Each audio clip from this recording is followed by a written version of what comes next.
Hi guys, welcome back to the channel. I hope everyone is doing well today. Thank you very much for tuning in. Shout out to all the subscribers, big up to anybody new locked in, gratitude to everybody. Let's talk about Tim Tszyu in a fairly recent interview he had, and he was talking about his cut, he was talking about his ambitions, and he was talking about, the unfortunate blemish he had on his record, which he still doesn't really feel like it was a loss, but he did say the better man won on the night. So I didn't lose the fight. I felt like, thinking back to it, given the circumstances that I was put through, that I put myself through, it was a hard fought fight. The better man won on the night.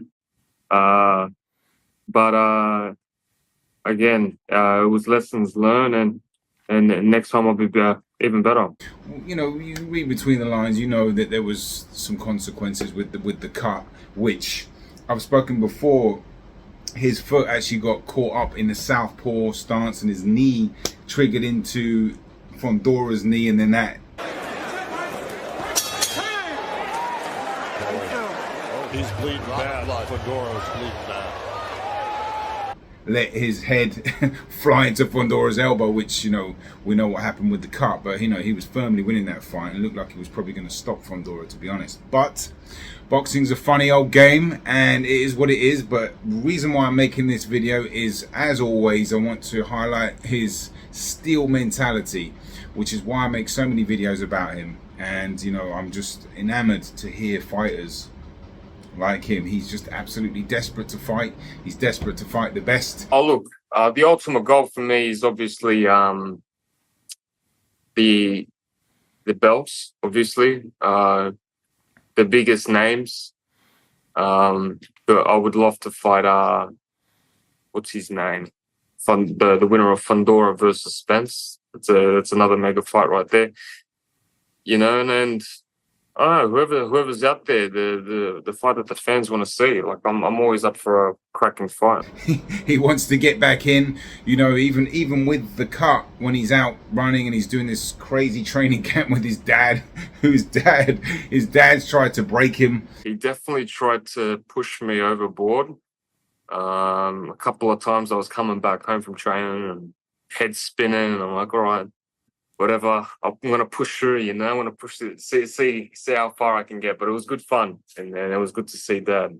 He just used to say, oh, I could do this for an hour, oh, I could do this. So I was like, all right, no worries, let me prove you that I can do it as well. And, I've made a video before about that, and he's mentioned about that, and he's like, my dad's not going to break me. And, they had a bit of banter, but I really like that. It was a nice reuniting of the two. They were in Thailand, but he came back. He was told he wasn't allowed to spar, and he's right back out running at like 4 a.m. on one of his stories. I'll try and find the clip if I can, but that just shows the level of dedication that this guy's at. He can't wait to get back in the ring, and he can't wait to fight. And he even said he was going to wanted two fights by the end of the year. Yeah, I think I'll be back sooner rather than later. I'm still aiming for 2 fights this year. And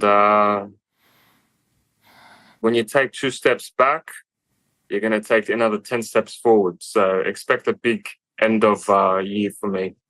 So, what is it now? June? That'd be awesome to have 2 fights. The question is, who's he going to fight as well?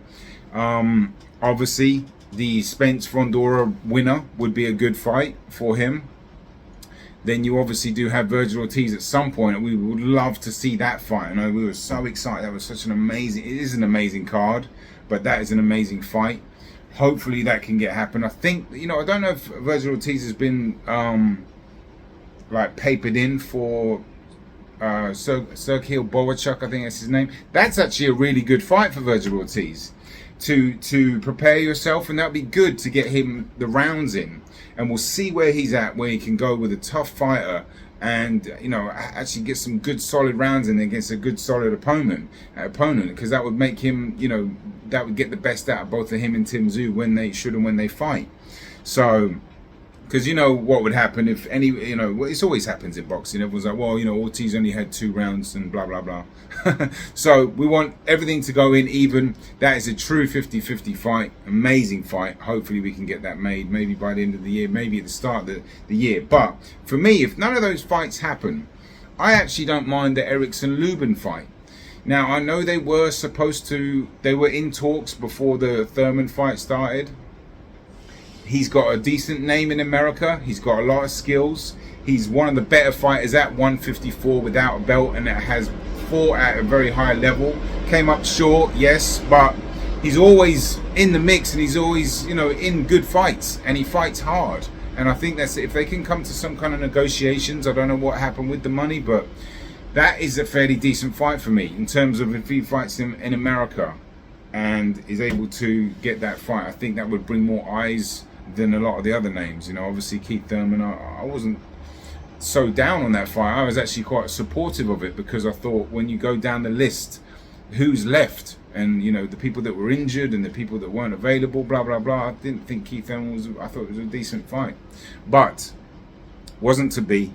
But Tim Tszyu, yeah, he'll be back pretty soon. I mean, he's already, like, as I said, running and probably back in training camp soon. And this is something, again, you can't stop somebody like that with that kind of desire. You know, he's almost the kind of fighter that you have to pull back, right? I saw a really, I love watching Andre Ward clips. He's always dropping some wisdom, and he was talking to I'll try and find it if I can. He was talking to this group of people, younger kids, and he's like, you know, if you're the kind of fighter that, you know, when your trainer sneaks out the room and you're like, you know, slacking off a little bit on the bag, or, you know, trying to get away with this, or coming in a bit late, he's like, sport's not for you. Tim Tszyu's the opposite. He's the kind of fighter that you have to rein in a little bit, you know, because he's so desperate to get the best out of himself, and that's just a truly remarkable sign. And I truly think he's going to go on to do great things. I really believe that. I really think when you have such a special mentality and you mix it with skills and you mix it with someone that wants to get better and better and better, and that's all they do, they don't have any nonsense outside the ring, they're back in training, and you know, I think you have to, he's the one you're going to have to rein him in a little bit, you know. I know his dad's doing the opposite, but he's got that kind of mentality and that kind of energy. And maybe this little break hasn't been so bad for him, to be honest. If you have to get a silver lining from, you know, a cloud, maybe taking a little break and being forced to take a little back seat has actually been all right for him. You could argue that, you know, you like momentum, but, you know, boxers have ups and downs in their career. It's inevitable. He had a great year last year, and it was looking like, you know, he was on course for another good year, but, you know, things didn't quite work out, and the Fundora fight happened, and that is what it is. It's how you deal with that, and he's dealing with it amazingly, and I didn't expect anything less. And in fact, he was, you know, I expected it. I knew he was a warrior, but like, just to go through what he went through with the blood and the fight, and just that round 3 that he was in, where he was actually still just trying to fight like an animal. The cut doesn't look like it's in his eye. It looks like it's high. But he is definitely coming on like a man who sees red. I mean, he was fighting like an animal. You know, I just love seeing that. So many fighters would have not at all given any sign to even carry on, which I wouldn't have blamed him in that situation. But the fact he wanted to keep fighting, he didn't blame his corner, and he said he would have been annoyed if he'd have been taken out. Look, if my coach pulled me out, I would have had the shits. Let's just say that, due to the fact that I knew what I could have done, and I still believe it was my mistake. I still believe that if I just eliminated that distraction, I could have got him out. You know, he's just a true professional to the sport. He's a blessing to the sport, and that's why I cover him so much, because he embodies everything that, you know, I truly love about fighters. So much heart, yet so much skill, so much dedication, so much desire, professionalism, wanting to be great, actually wanting to be great and make a legacy. And he's putting these fighters on notice. In fact, someone said, you know, he's making fighters fight, because since he's been saying that, fighters have been fighting. And I was like, maybe, but I think the Saudi money's got something to do with that. You know, like, when you have someone that actually has the money to get fights over the line, that's what happens. But I'm not saying Tim Tszyu hasn't been a part of that, because it can force people into fighting more, and it can make them feel, because he called out fighters, let's be honest, and I love it. But no, that's it from me. I really just a quick short video update on him, because it's nice to see him spirited. I didn't expect anything less, to be honest with you. And thanks to Dave for pointing me out this video. Dave is from Australia, and he's you know, I've been chatting to him quite frequently. He's been watching some of the boxing short videos that I've been doing. And, you know, just to know that I make some of these videos and it has a slight impact on someone's life on the other side of the world, that means so much to me. And I wish you well, bro. I've got a video coming out tonight on punching tips, and I'll see you in the chat, bro. Keep going. And thanks to anybody that's watching so far. Really appreciate it. Shout out to all the subscribers. Thanks to anybody new. Peace and love. I'm out of here. Have a great day. Number 1, relax. 2, don't forget to put your shoulders through every punch. Watch the shoulder rotation from front to back. Turn the punches over, okay?